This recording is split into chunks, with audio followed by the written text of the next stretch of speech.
nosso vaso de alabastro que nós vem oferecer ao nosso Deus, né? Irmãos, culto maravilhoso na presença de Deus. Quero dizer para a igreja, irmão, que naquele sábado, foi pregado o sábado do culto amarelo, né? Aquele rapaz, aquele pastor que trouxe uma palavra abençoada do céu para a igreja, né? Para todos nós que tivemos aqui, podemos sentir a presença de Deus, irmão. E uma das coisas que ele falou é que a nossa geração hoje, ela está muito viciada nas telas do celular, né? Isso tem causado uma dependência. Até ele falou que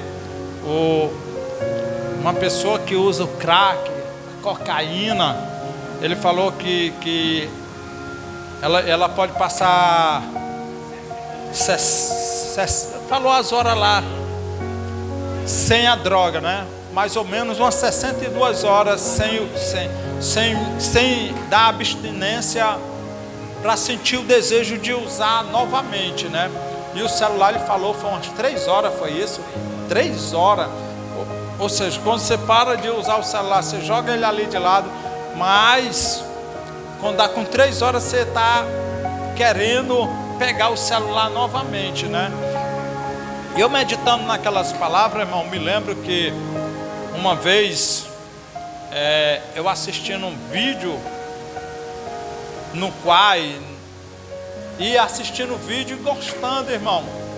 E aí o sono me veio. Quando o sono me veio, eu resisti ao sono. Gostando dos vídeos, resisti ao sono, Sérgio. E eu não dormi. E passei do horário que me veio um sono. Aí fiquei assistindo o vídeo. E naquela noite, irmão, o sono não me veio mais. Quando deu 2 da manhã, eu olhava no relógio não, no celular, e eu querendo dormir, Serginho, e não conseguia. E me virava para um lado, e me virava para outro, e nada. Irmão, e foi a pior experiência que eu já pude ter, mas para mim, serviu de exemplo. Porque eu nunca mais, irmão, eu deixo o meu sono, resisto ao meu sono, para ficar mexendo em celular. Às vezes quando eu estou mexendo aqui no celular, que os olhos pesam, eu já jogo ele. Eu já faço jogar aqui em cima da cama. E tem gente que resiste. Mas pastor, eu estou assistindo vídeo, acho bom assistir os vídeos de pregação, isso. Não faça isso. Mesmo que seja vídeo de pregação, mesmo que seja vídeo de edificação que fala da Bíblia, não resista, porque você vai ficar dependente. E cada vez que passa, você vai aprendendo a dormir mais tarde, vai chegar um dia que o sono não vai vir para você. E isso é ruim, irmão.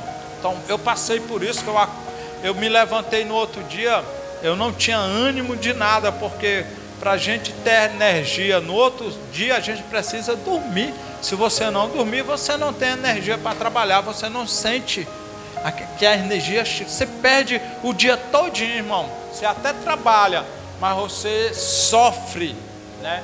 Então, tenha cuidado com essas telas de celular. Olha, não porque eu queira me exaltar aqui, igreja, presbítero Sérgio, diácono Edneudo e o diácono Júnior. Tem 2 aqui comigo, minha filha já é casada, tem o meu filho rapaz. Mas eu nunca dei um celular para os meus filhos enquanto ele não completasse a maioridade. Nunca. Pode perguntar a eles.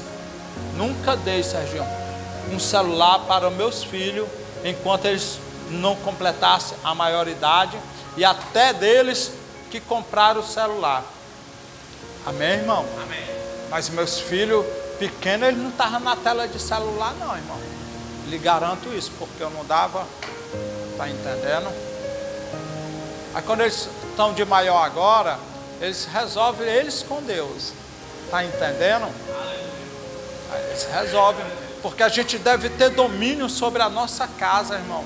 Sobre a nossa família, sobre os nossos filhos. Por isso que há uma geração A maioria, irmão Neto, todos doentes, porque eles vão assistir vídeos na internet que venham arruinar a mente deles. Então tenha cuidado, amém? Glória a Deus. Irmãos, eu queria dar só essas recomendações, porque os dias são difíceis, os dias são maus, né? Amém?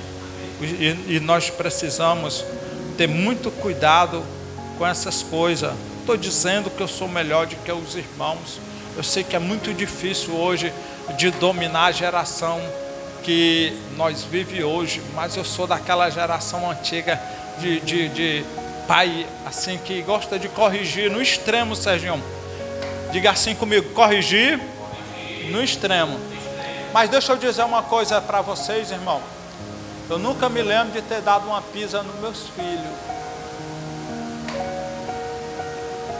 Porque quando eles olhavam para a minha cara, já é feio. Quando eu não gostava de uma coisa que eles faziam, eles já entendiam. Eles disseram, rapaz, o homem está zangado. Porque eles sabem que eu arranco o toco, irmão, quando eu estou zangado. Irmão, pode perguntar aos meus filhos se eu fui espancador para eles. Não trisquei nos meus filhos, graças a Deus. Fui só na correção, falando, ensinando. Não estou dizendo que você daqui a acolá, seu filho não merece uma lapadinha. Pode dar, porque não tire a vara do seu filho, porque senão é mais antes você fazer ele chorar em casa do que ele fazer chorar depois, né? Mas está aí meus 3 filhos, Laís, Elisamar, minha filha mora no Rio de Janeiro, é casada, vai me dar um neto, eu estou morto de alegre, Serginho. Estou pensando até ir para o Rio de Janeiro lá, que eu quero dar uma olhada quando o meu neto nascer, irmão Neto, porque eu estou feliz demais, dá conta, graças a Deus. Então, irmão, misericórdia, Senhor, mas não é o meu não. Então eu estou feliz demais, irmão, mas o tempo está indo, irmão, mas eu quero ler para vocês a carta de Judas. Abra aí, que eu vou dar só uma pincelada aqui, irmãos. Louvado seja o nome do Senhor. Judas, a epístola de Judas, no capítulo 1, aliás, Judas só tem um capítulo, né, Sérgio? Irmãos, eu gosto demais de ler a carta de Judas. Eu vou lá e venho cá, pastor, é porque só é um capítulo, por isso você lê e relê. Não é porque é boa, irmão. Aleluia. Diz assim, ó, a carta de Judas, no versículo de número 3. Amado, procurando eu escrever-vos com toda a diligência acerca da salvação comum, tive por necessidade escrever-vos e exortar-vos a batalhar pela fé, uma vez que foi entregue aos santos. Só até aqui, irmão. Olha, a finalidade da carta de Judas, para quem já leu, ela tem um propósito essa epístola tem um propósito de denunciar os falsos profetas no meio de nós, ou dentro da igreja, ou no meio da sociedade em que nós vivemos. Louvado seja o nome do Senhor Jesus. Por isso que, Serginho, o apóstolo Judas, ele vai escrever este versículo 3, e eu acho muito interessante, porque não é fácil se lutar com falso profeta. Não é verdade, Serginho? Não é fácil, irmão. Por quê? Porque Elias teve uma batalha grande de lutar com falsos profetas. Israel estava corrompido porque estava no meio de falsos profetas. O altar estava desconcertado, irmão, porque o povo olhava para os falsos profetas, para os profetas de Azera, os profetas de Baal, e eles eram semelhantes. É por isso que as pessoas que não conhecem a Deus, elas se confundiam. Então nessa noite entenda uma coisa: nós estamos vivendo em uma geração em meio a muitos falsos profetas que falam de qualquer maneira, que diz que tu deve ser crente de qualquer maneira. Isso não tem nada a ver. Você tem cuidado. É isso que nós devemos batalhar, pela fé que uma vez foi dada aos santos. Ou seja, nós devemos observar aquilo que os apóstolos, a igreja primitiva, os apóstolos e a palavra de Deus, irmão, transfere para nós nestes últimos dias. Então, o propósito da carta de Judas é mostrar, um dos requisitos é mostrar, aleluia, que os falsos profetas estão inseridos no meio de nós, estão inseridos no meio da multidão, o espírito do anticristo. O anticristo não apareceu ainda, porque nós podemos ver ontem quando o presbítero falou, porque há um que resiste. E esse é a igreja, porque ele não pode se manifestar, porque se ele se manifestar, Sérgio, a igreja conhece.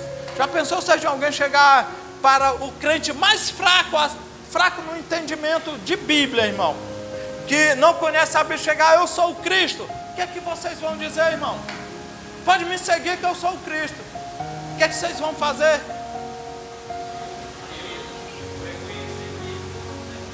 Vai dizer que é um anticristo. Porque a Bíblia diz que o Senhor virá como ladrão, ou seja, o dia e nem a hora, Ele não avisou que Ele viria. Então, se alguém chegar para mim hoje e dizer, olha, eu sou o Cristo. Hoje as pessoas, Serginho, estão muito falsas de entendimento, a mente muito vazia, Diácono Edneudo. Por quê? Pergunta, por quê, pastor? Se levantou um falso profeta nos Estados Unidos, dizendo, Serginho, que o arrebatamento da igreja ia acontecer no dia 23 de setembro deste mês. E as pessoas começaram a vender sua propriedade, começaram a se desfazer. Que coisa é essa, irmão? Que mundo nós estamos vivendo? Disse que o mundo ia se acabar, que você poderia vender tudo, que Jesus ia voltar no dia 20. Isso é falso profeta. Então, a finalidade da igreja, a finalidade da carta de Judas é dizer para nós que nos últimos dias, nos dias de hoje, haveria falsos profetas, e tem falso profeta, e a Bíblia vai falar, Judas vai falar de Balaão. Balaão foi um profeta, irmão, que ele levantava as mãos e ele abençoava o povo de Israel. Só que ele foi enganado pelo prêmio, ele foi comprado, ele se deixou levar, porque Deus já tinha falado uma vez com ele, porque ele tinha, irmão, não é torado a Deus, será que eu vou ou não vou, Deus? E Deus disse, não vá, mas só que o prêmio veio maior, a proposta, irmã Vânia, veio maior. Tem cuidado, igreja, nas propostas do inimigo da tua alma, ele é sutil. Veja o que ele disse para a erva. Oh glória. Ele não vem com chifre como alguns dizem, irmão Zé Roberto. Ele não vem com chifre nem com tridente não, como alguns imaginam, que o diabo pensa que, eles pensam que o diabo vem com chifre e um tridente e com os olhos de fogo. Não, ele vem com um pezinho de lã. Ele vem como um cordeiro, travestido de um cordeiro, mas ele é um lobo feroz. Ele quer te enganar. Nestes últimos dias, irmão, é isso que o inimigo de nossa alma quer, é enganar, de qualquer maneira tirar você do foco, assim como tirou Balaão do foco, tirou Balaão do caminho certo, aleluia.